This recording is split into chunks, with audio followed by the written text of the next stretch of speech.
Thank you, dear heart. I am here, and welcome everybody. Delighted and honored that you're here.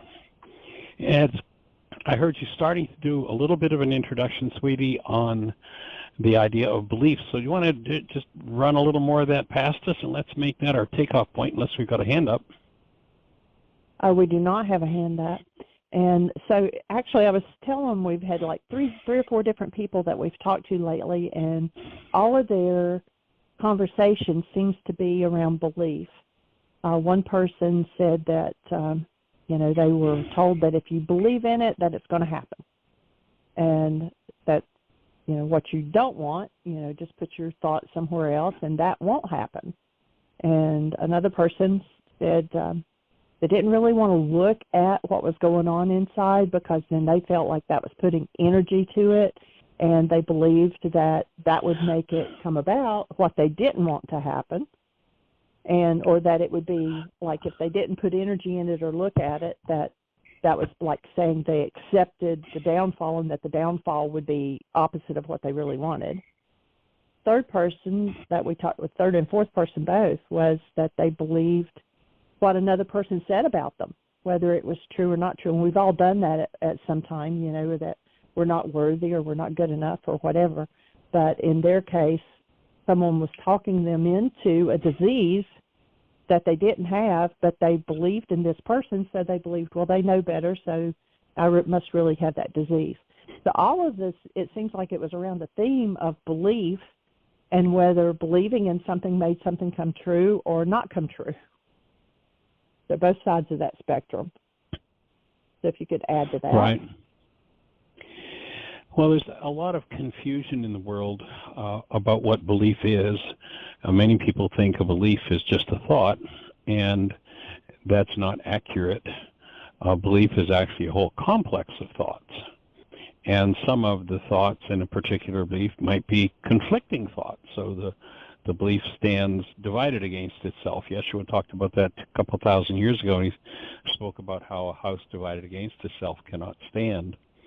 And so, on the other end of the spectrum, there was this person says, well, nothing can happen to me or nothing can work to heal me if I don't believe it. And it's like, well, actually, you need to maybe adjust that a little bit to really comprehend the way the universe works. They had someone they had a great deal of faith in that told them that. It's like, well, your faith will be more powerful than what that person told you. As the example that I used as well, I have some hydrochloric acid here. We're going to pour it on the skin of this person who doesn't believe, and we'll see if it burns. And it's like, belief's got nothing to do with it. There are certain energetic interactions in the universe that happen, and that's the way it is. Is it possible we could rise above those interactions? Yes, I believe it is. But just on a natural level, there are certain interactions that are going to happen, whether we believe them or not, whether we like it or not. Certain energy interactions produce certain results, belief or no belief. And when we recognize, like, for instance, gee, I realize this is in me and I don't want to deal with it, therefore I'm going to ignore it, so then if I ignore it, it won't happen. It's like, well, by ignoring it, what did you just do? You just gave it attention. What you give attention to strengthens in the way of energy. Yeshua talked about this principle as well 2,000 years ago. There's so much there when you go to the Aramaic that is just totally and completely missed out by the Greeks. And it's just, here's how it works, here's where you live. And he made the statement, let thine eye be single, and thy body will be filled with light. Well, what the heck does that mean? Well, that's a statement of physics. If we talk to the latest professors of physics in the world, they'll tell us that matter, so-called matter, is light energy reduced in its rate of vibration. It isn't matter at all. It's simply energy. And so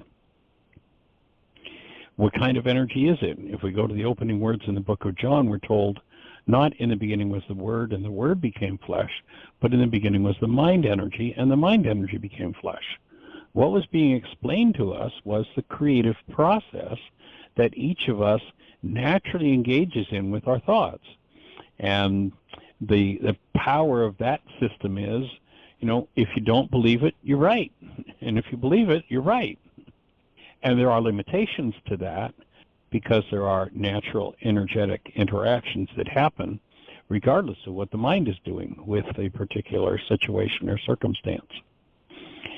So there's some of the refinements, but that idea that recognizing in the beginning was the mind energy, and the mind energy became flesh. If you do some research on Bruce Lipton's work, what you find is Bruce has proven in the laboratory that when you think a thought, the thought produces a molecule called a neuropeptide.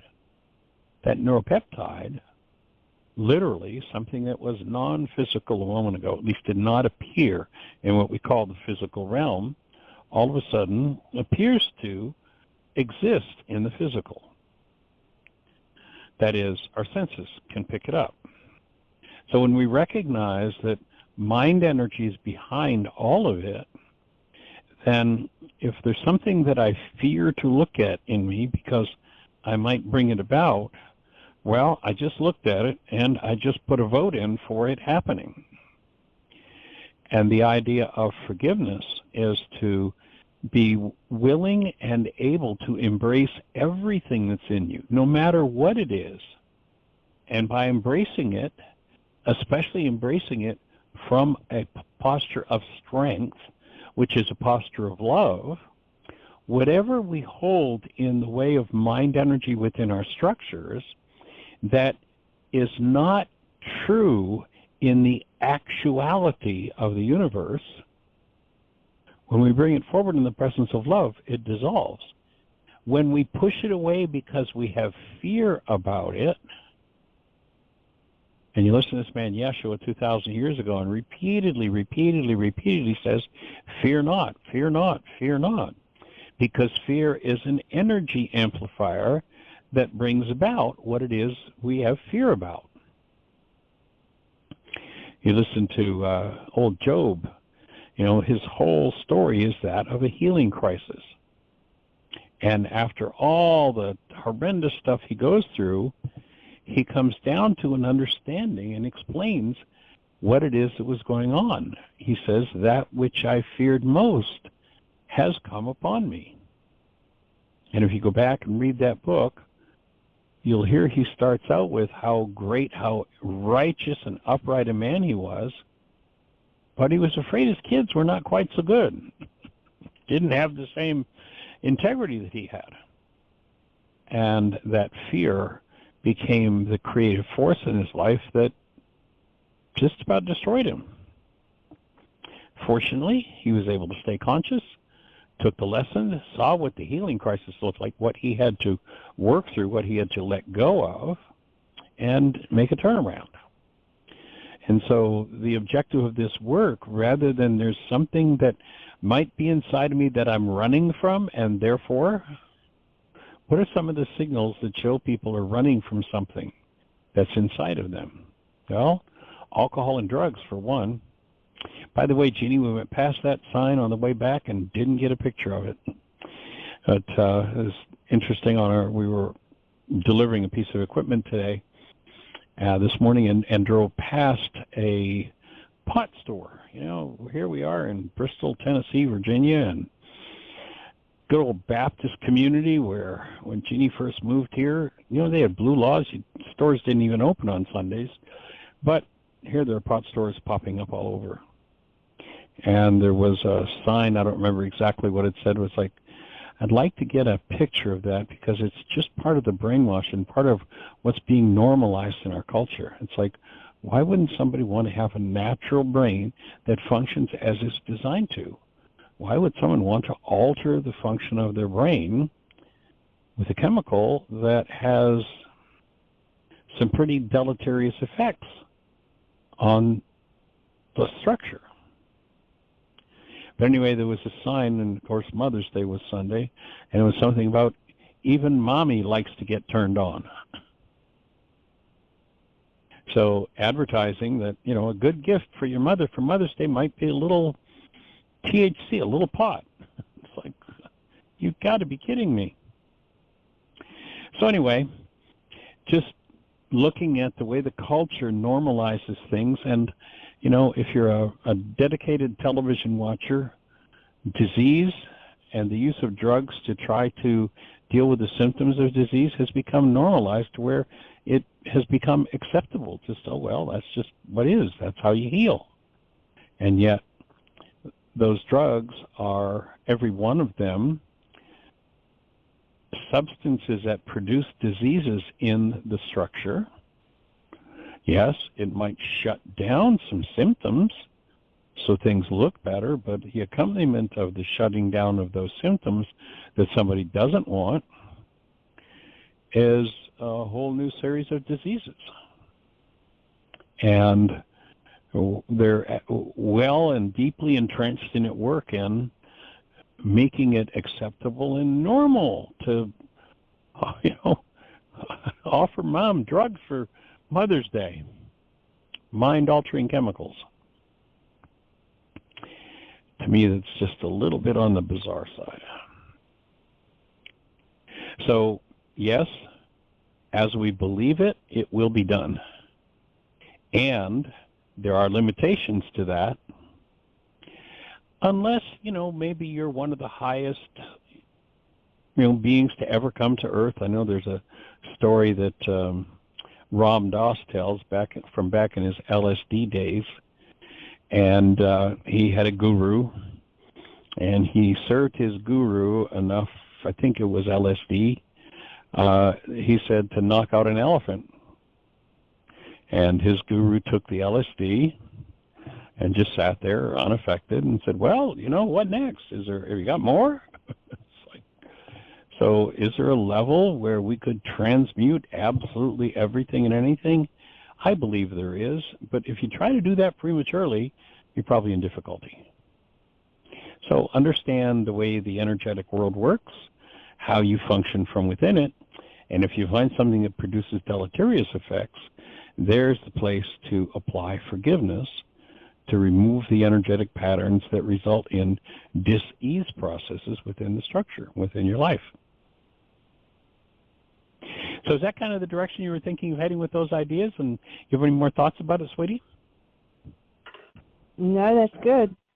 I will drop a line to the ones that I had been talking to and tell them to listen to the show, because sometimes they hear it from one person and it maybe rattles some brain cells. Hear it from another person or even another modality, and it resonates something different. So maybe they'll tune in and listen to it and get it. So. That's a good thought. And as you're talking about different modalities and learning, there's a chapter in the book, Why Is This Happening to Me Again, on what is learning. And recognizing that perception is a construct of the mind, if somebody has a concept to offer and they present it to another person, that other person's mind can only inject that into perception if they have the brain cells to do that. If there are no brain cells, you look at that person and speaking and go, it's like you're talking, moon language or something. No brain cells, mind cannot recreate what another person is speaking of. So the learning process is one of building brain cells, and the corollary to that is forgiving the content of brain cells, and the word forgiveness there means the removal of the content of brain cells so that the mind isn't locked into a particular patterned perception that is inaccurate about the truth of life. And so it's a journey that goes in both directions. Yes, building the brain cells for truth so that when we look at it, it becomes apparent. You've heard me use the example before of, I had ordered, this goes back 30 years ago, and the gentleman that Michael J., my son, went to study computers with in Kansas City was a former NASA computer scientist and just an absolute genius. I mean, this guy was amazing. And he had several businesses, and I had ordered a new computer, got it, and it didn't work properly, and spent several hours on the phone, 3 hours on the phone with technical support, and they couldn't fix it, so they asked me to send the computer back. So I boxed the computer up and I sent it back, and they ostensibly fixed it. They returned the computer to me. I turned on it, and it's got the same problem. So again, I'm on the phone with tech support. Oh, send it back again. Oh, okay, I send it back again.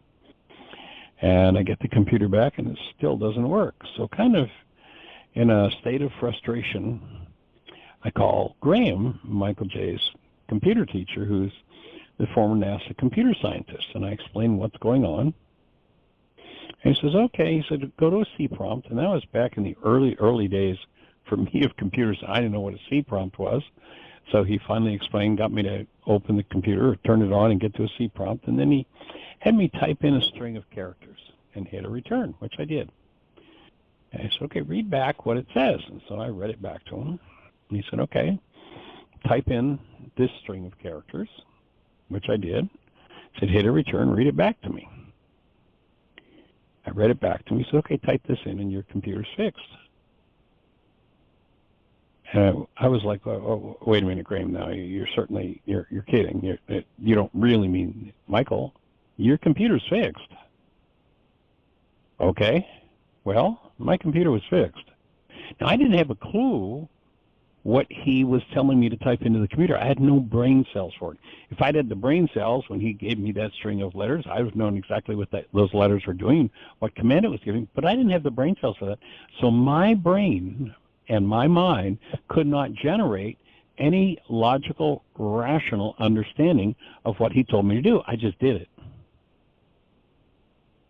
And in 3 steps, a computer that had been back to the manufacturer twice, and you would think the manufacturer would have had the brain cells for what was going on with it, but they didn't. But such a deep interaction with computers, having for years worked for NASA as a computer scientist, he had the brain cells to look at anything to do with computers and comprehend what was going on. People want to look at their lives and comprehend what's going on, but they don't want to take the time to build the brain cells that it takes to do that. And if you're really, truly going to do your work, if you're really, truly going to clean up your mind, yes, you can go to somebody who's an expert. You can, like I went to Graham. I don't have the brain cells for what's going on with this computer. You do, and he walked me through it. We're here on this show. Yeah, I've spent the last 50 years understanding the mind, how it works, how forgiveness relates, and how all of these tools relate to how to improve one's life. So I'm not suggesting you have to sit around for 50 years full time in order to build the brain cells. I've done the best I can do to shortcut that process so that with as little interaction as possible, you can build a mind that knows how to respond in your highest and best interest in a world that has structured into your mind the brain cells from authorities and different figures who really don't have your best interests at heart. In fact, have programmed your mind, so to speak, have put brain cells or offered content that becomes part of our own brain cell structure that is destructive, deleterious, and doesn't uplift us to our highest possibility. And most people hear, yeah, that's great, I want it all, but their response is kind of like, well, I've got $5 and 5 minutes, tell me everything you know. Well, $5 and 5 minutes is not going to get you everything that I know, any more than $5 and 5 minutes would have gotten me everything that Graham knew about computers. Bless his heart, he's since passed. What is it that it takes to build the brain cells? It takes interaction with the source of information that can lead you to higher places in terms of your own brain cell content. And as you comprehend the tools, as you comprehend what's going on, then all kinds of misunderstandings and misappropriation of action and resources happens. You get to clean up the past in your mind. You get to remove the things that in many cases have been pounded in through pain and trauma, and they were pounded in through pain and trauma because the people who were pounding them in wanted to make sure that we were stuck in that particular construct of the mind.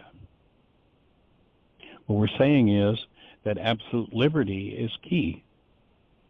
Not freedom. Freedom is a different thing than liberty. You notice they didn't have a freedom bell at the founding of the country. It was a liberty bell. Most people want freedom. I want to be able to do what I want to do when I want to do it without consequences. Excuse me? There is no such thing. You have liberty. You have the liberty to do whatever you want when you want to do it, and there are going to be results. There are going to be consequences. There is no freedom. People want to be free from the effects of the insanities they engage in. And it's just against the law. It goes totally and completely contra to what works. And so we're here to offer the tools and the support for building the brain cells for understanding, and until those brain cells are built, supporting you in walking through and working through whatever it is that's challenged you in your world. So we're honored and delighted to be playing that role. It's our purpose in the world, and it delights us to engage. And so we're going to invite your engagement. If you've got a question, a thought for us, any questions about the tools, something you need support with, if you're on one of those stations where we can't see you, our dial-in number is 563-999-3581. It's 563-999-3581. If you dial that number, you're listening directly to the show on Blog Talk Radio. And then if you push 1, that raises a handle in the control panel, and we'll be having a conversation. So honored and delighted that you're here to be part of this conversation, and we've got about 26 or so minutes left 36 minutes. 36. So we've got lots of room and for we have conversation. A hand up. Yeah, 36. Let's go for it. Yay. All right, I believe this is Michael, 770. You're on the air. Hi, my friends. How are you today? Hey, we're rocking. How are you, Michael? Welcome. Wonderful. Been wondering about how your trip to Florida's been going. It's been well in many cases, and Georgia was fine, and a lot of fun there with the grandchildren. Yes, indeed. Cool. And nobody's given you any opportunities to learn forgiveness? Oh, yes. You sound loud and clear. Oh, good, good. That is good to know. So you haven't had any opportunities to learn forgiveness on this journey? I've had lots. Oh, really? Many. Oh, life is blessing you. Oh, cool. Yes, just like you say. Every moment. You'd almost think it was the purpose of life, wouldn't you? Yeah, just what you have mentioned in the past, to kick us, right? Right square in the limitation. Yeah. Give us a little nudge to look at what we're holding on to that needs to be removed. Oh, boy, beautiful. Beautiful. I was realizing this morning, as we were out taking care of a couple of errands, and someone had asked last week about the presence of love and what it feels like. And this morning it was kind of strong for me to be in that space, and it was almost like my energy field, my face and my chest were leading with what I would describe as the presence of physiological joy there, located what I'd call physically in my body. And it was just kind of for me, it was kind of a nice insight. It's like, okay, somebody had asked the question last week and alerted my brain cells to, well, how do we describe what the result is in a world that doesn't have that in common experience? And so that was kind of my experience this morning as we were out. Jeanie was driving and I was a passenger, just kind of in a quiet space. Nice. Very nice. So what's on your mind today, sir? How can we support you? Oh, lots. Thank you. Very intrigued by the first half of the show today and last week. I believe I've caught most. I've got a couple, and I got a long ride today, so I will listen to the rest. But something I've been wanting to ask you for a while, Michael, is a question that was presented to me about how much questioning is good, and does questioning ever get negative or put us in a space that wouldn't be so well. And I'm one, as you probably know, I question everything, and I go deep when I'm intrigued by something, and I guess I was going deep with this person, and so the question came up. Maybe it's too much. So I'd like to hear what you have to say, please. Well, my take is that sometimes people ask questions not because they want answers, but because they have a statement to make. So they make their statement in the form of a question looking for agreement. So that would be one piece I'd put in the space. The other is, as you've seen over the year or so that you've been engaged with this work, there's a lot of intellectual information in it. And that intellectual information is not there for the sake of intellectual information. My take is that we're designed to live as human beings, and when the mind comes along and pops in, the mind, what the ancient teachings call the mind of man, pops in and starts asking questions, until its last question is answered, it's going to keep noise making. It's going to keep interrupting us. It's going to keep doing its thing. So the key to me, yes, question everything, and then when the question's answered, let go of the need to question anymore and get on with life. You've heard me say it before, ultimately with this work you've got to be out of your mind, which means there's got to be an end of questions, and you get to the point where you just live in being. You live in and as the presence of love.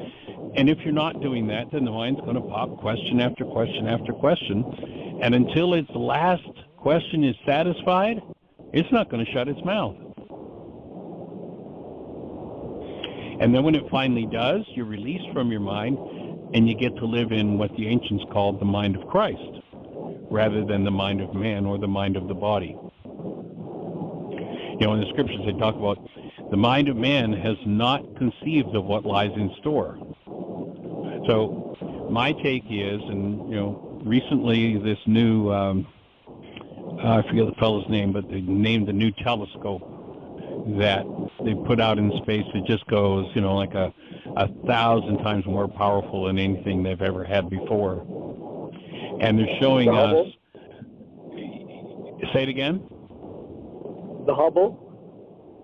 Oh no, the Hubble is the old technology now. They've had this James, what's his name? James. Anyways, it's the new Hubble, and it's like showing universes 10,000 times. James Webb. Look up the James Webb telescope. I mean, some of the shots on it are just, when you get on a computer, are just amazing. And what they're showing, go on to YouTube and put in James Webb telescope, and they're explaining, different physicists are explaining what they're seeing, what they're understanding. It's like, 100 billion trillion times what we even conceived of with the Hubble. And my take is that in our being, we're designed to comprehend all of that and be able to, from the original intelligence, interact with all of that. And that's,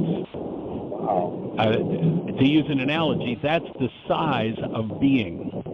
And then we were given this thimble called a human body-mind unit.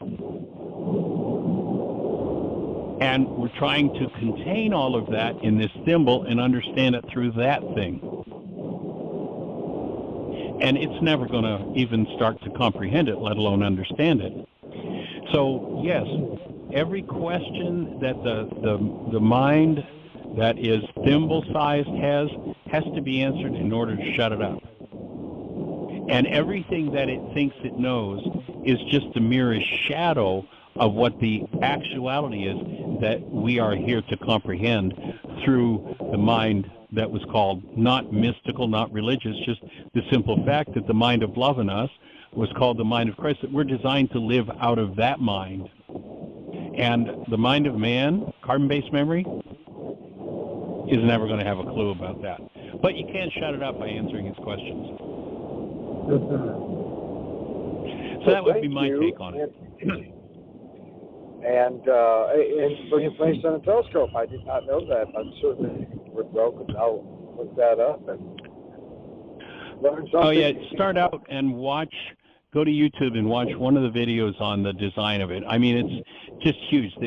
I forget what the size of this thing is, but yards and yards and yards wide, and all covered. It's a gold antenna, literally, for sensitivity. They've used gold, and I mean, the explanation of it and what it is and how they've done it, and it's just like light years beyond what Hubble ever thought of doing. And of course, Hubble was the cat's meow in its day, but it's now, ancient technology. James Webb. I don't know who James Webb is. None of the videos, I've watched several videos on it, and none of them have explained who James Webb was. I assume he was a giant astronomer, somebody who was really a giant in the field, but I don't know who he was, that he was well known enough to have the telescope named after him, but some of the stuff they're showing is just like, beyond comprehensible, just amazing. That is neat. So with the questions, it sounds like motive is an issue in the background. That goals. Because if I'm questioning just to, how would you say, I think you mentioned something about debating, or maybe that's my interpretation there. If I'm questioning just to continue a debate or something along those lines, was it? Exactly. Yeah, the word debate means it comes from the root to beat. And people who want to debate are just in the debate to win, and, there's no winning in that game, and there's no end to that game if that's where one lives. And my take is that's one that comes from insecurity. So, remember, all behavior of this human mind is based in goals. And so if you find your mind doing something that leaves you at a dead end, start looking at the goals driving it. So somebody who's got to win the debate, or, there's a statement in the culture about one political party owning, we're going to do anything to own that group of people.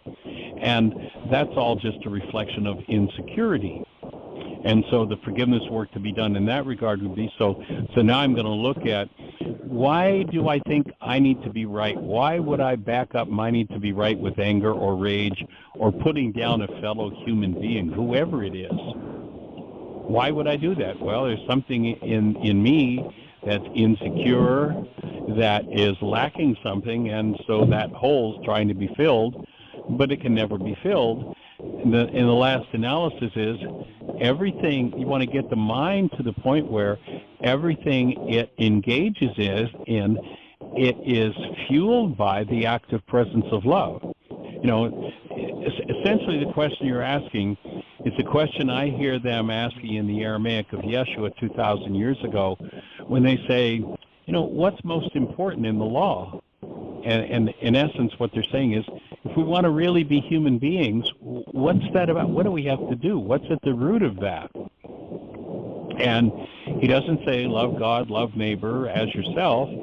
He says, have Rahma, a condition in the mind that keeps the mind keyed to love when you think of the Creator and neighbor. And by so doing, you maintain self. You get to maintain your human life when you make sure that your mind is fueled by love. If it's fueled by any goal that doesn't produce a connection to love, then that's the mind that's going to leave people in drama and trauma and conflict and murder and, everything else that goes on in our culture that's based in insanity and weakness. So make out your carbon-based memory a fit place for the mind of Christ to operate. The mind of love in you to operate would be kind of my bottom line statement. And love doesn't have to beat anybody, doesn't need to debate with anybody.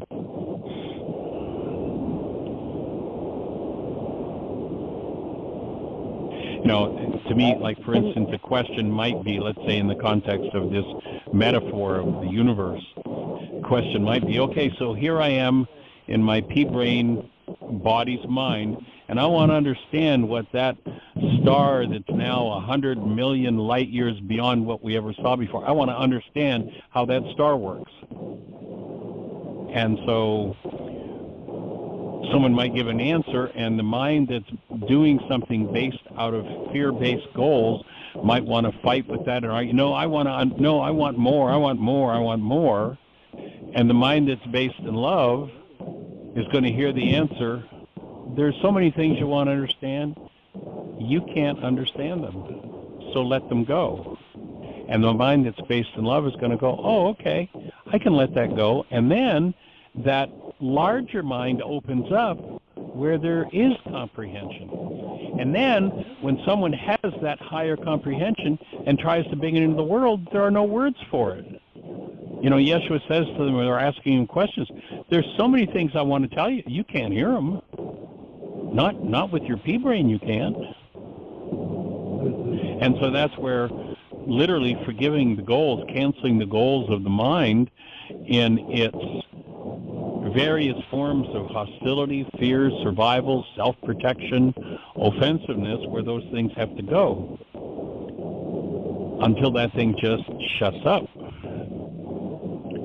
And then real life happens. Now that the mind has comprehended the truth of its limitation, there's room for real love.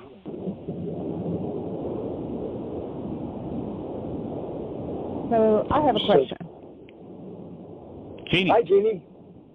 Okay. Hey, how you doing, Michael? So, like, you tell people on the radio show to call in and ask their questions because then that helps us get the answers. So, Is that a different form of asking questions? No. As I said, the intellectual journey can only take us so far, but once it starts asking, all its questions need to be answered. And then, when they're answered, it can get quiet and we get on with the real thing, with what it's really all about. So all of us have started asking questions. What I've recognized is, and that's one of the reasons I've done the journey the way that I have, is, and those questions have to be answered before that thing can get out of the way. And then when it's out of the way, there's a whole new huge opening and a whole new huge space available. Does that make sense for your question, Jeanie? Yeah. I was just, I guess, hearing it differently, that as if asking questions was not a good thing, like it was just trying to argue and keep going or whatever, but I was just hearing it. Well, not necessarily. It can be. But what I'm saying is, it's like there are two levels of being. There's the created essence of human life, which is love, and then there's the self in the mind. And what I've recognized for me, and what appears at least to be true to me over the decades of doing this, is that once that mind starts to question, it has to have its questions answered in order for it to be still and be quiet. You notice that directive is given, be still and know that I am, the Creator says. But that mind can't be still as long as it's going, well, somebody told me God was this, somebody told me, somebody told me, that's not true. So let's find the answers, let's clean it up, and then we stand. There's a line in one piece of writing that we do at the end of the intensive talks about, naked and desolate we stand alone.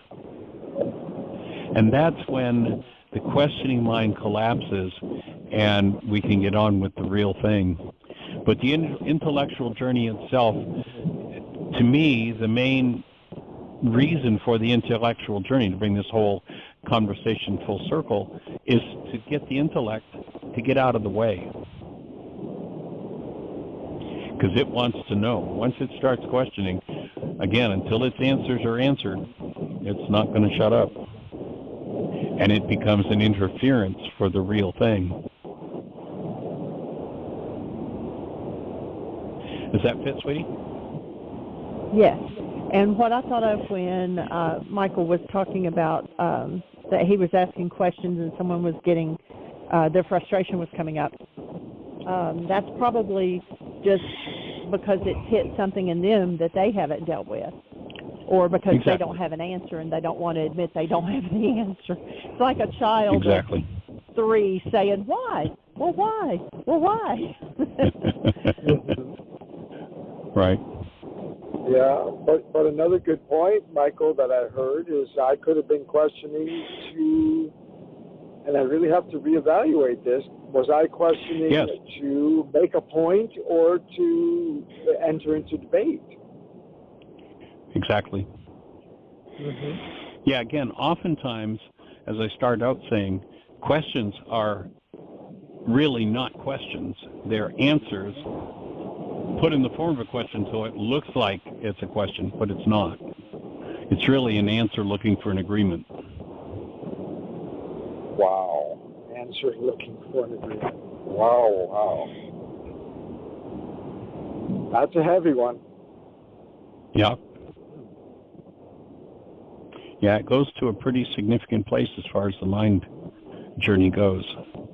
And, you know, it's like getting off of the mind journey onto the next level. You know, it's like if you're riding on a bus and you get to the bus station so you can get on the airplane.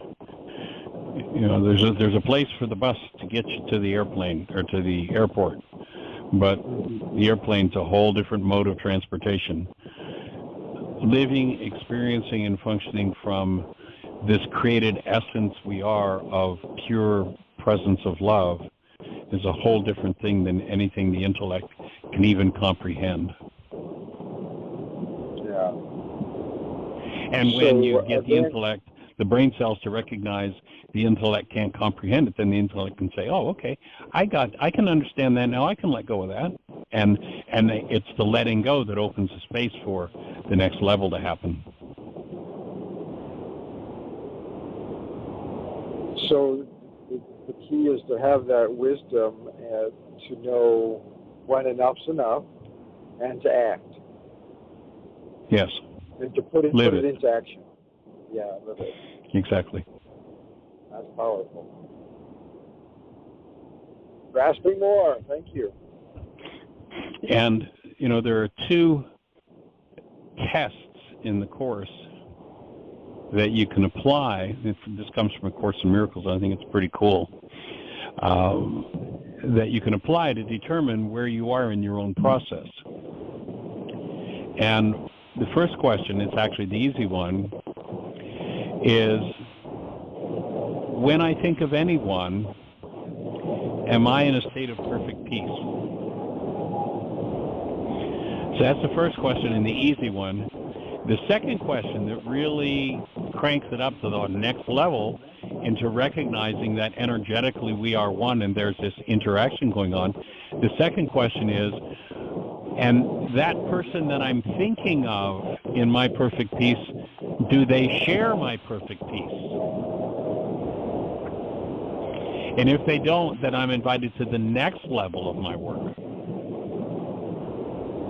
So if someone's pointing something at me, there's got to be something in me that's in resonance with it that then becomes my next level of work, my next piece of work.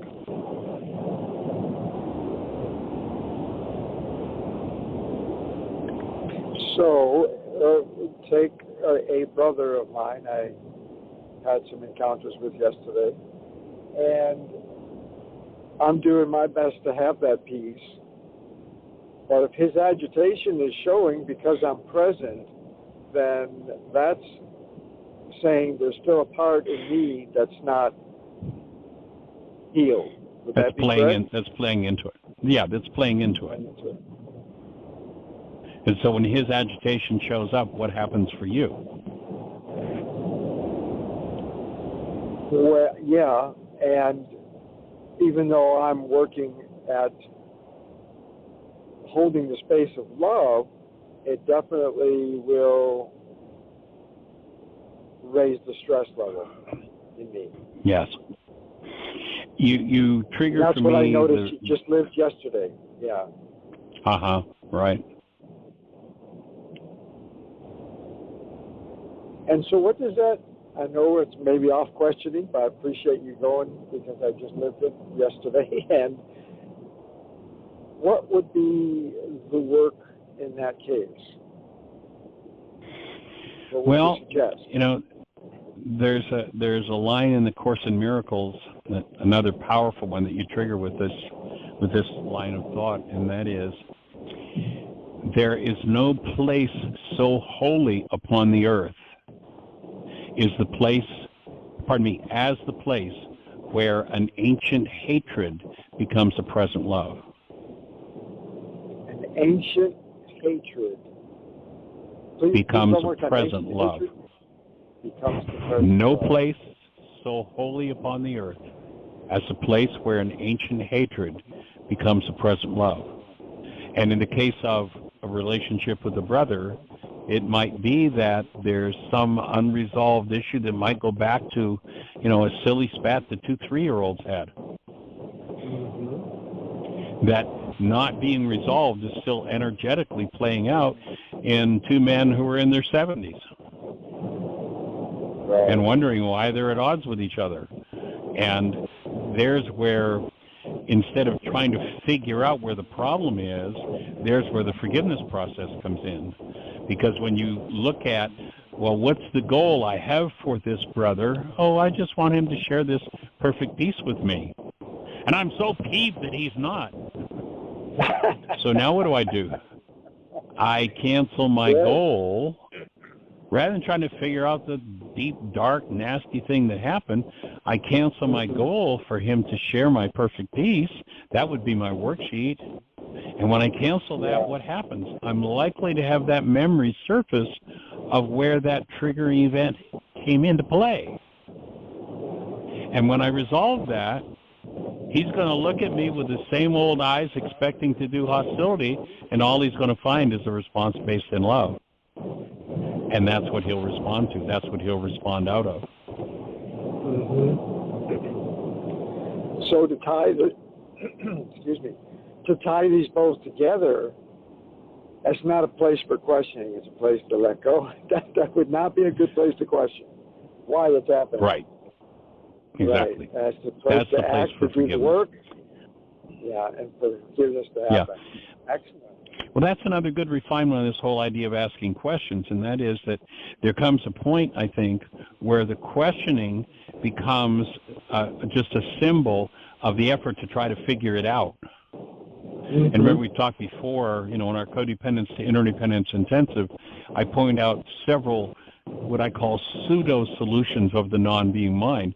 And the number one pseudo-solution is, if I could just figure this out. And you can't figure it out, but you can forgive it. The mind will go, oh, well, let me see if I can fix this. Let me see if I can find out what's wrong with him, what's wrong with me, what's going on. And all it's trying to do is figure it out, and there's no figuring it out.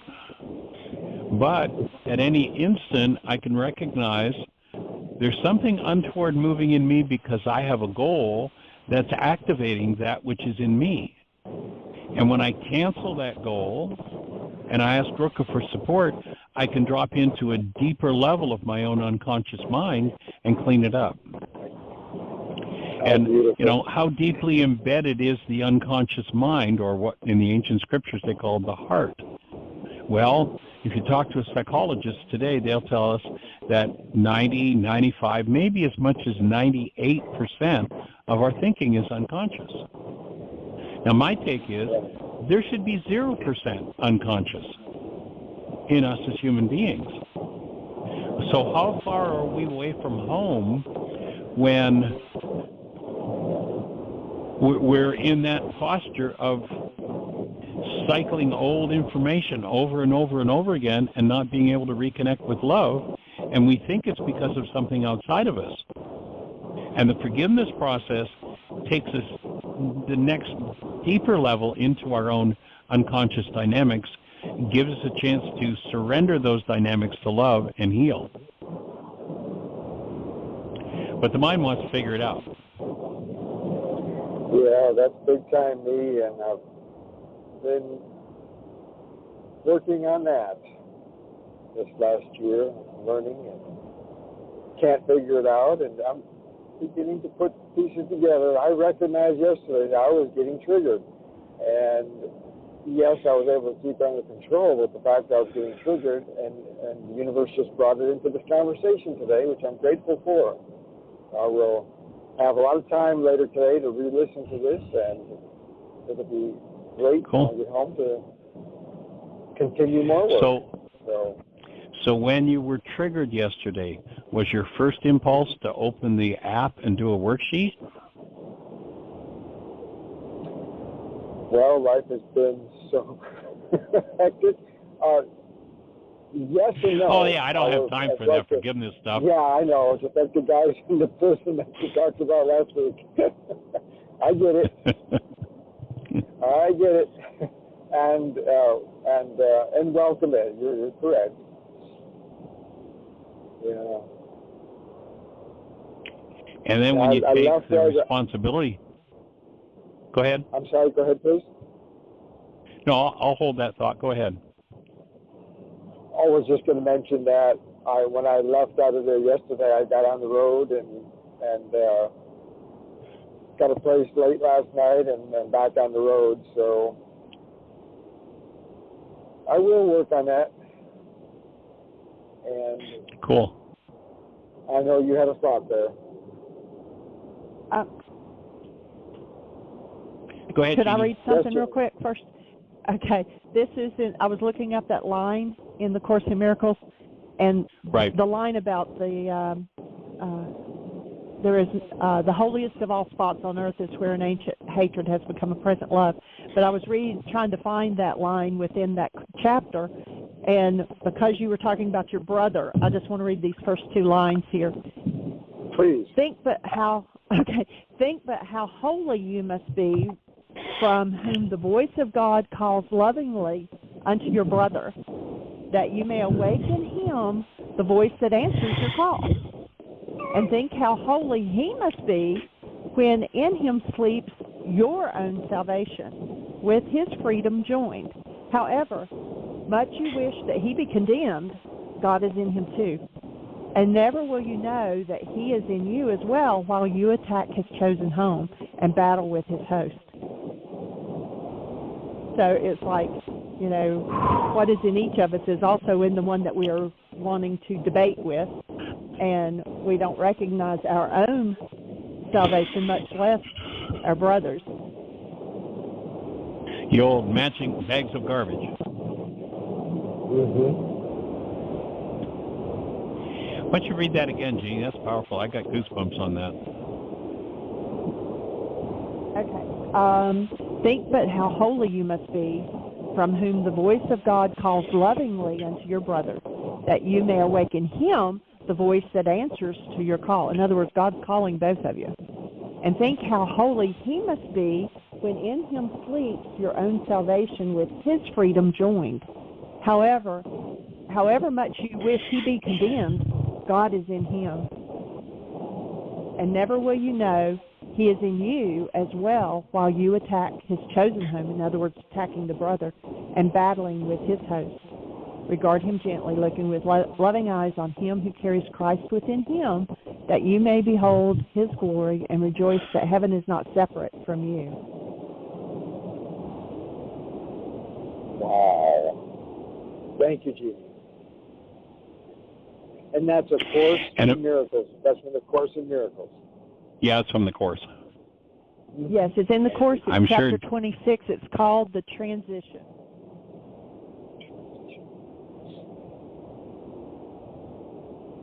And so the bottom line of that to me is to recognize that, can I possibly become a blessing to another who I've judged, while the energy of judgment is in me that would block the blessing and deteriorate it?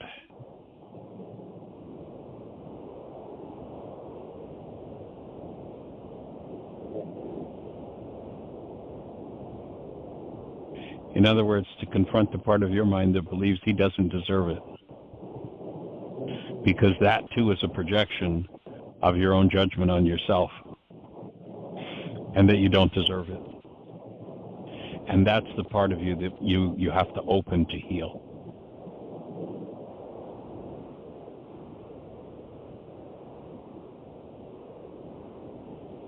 This is going to be some really powerful work. That and what Jeanie and I talked about a few weeks ago now. I got some homework, folks. Hey, welcome. Welcome to the club. I'm excited to look at it and look forward to it. I got it. I got it. It sounds like a whole new opening. Yes. Yes, I sensed things yesterday and didn't think it would come up today, but just so glad it did. It worked right in. I see the connection with the questioning. Yeah. Powerful. And just to pay attention to what thoughts you're thinking when your breath shuts down as you think about your brother. Because they're the thoughts that are projected and need to be healed.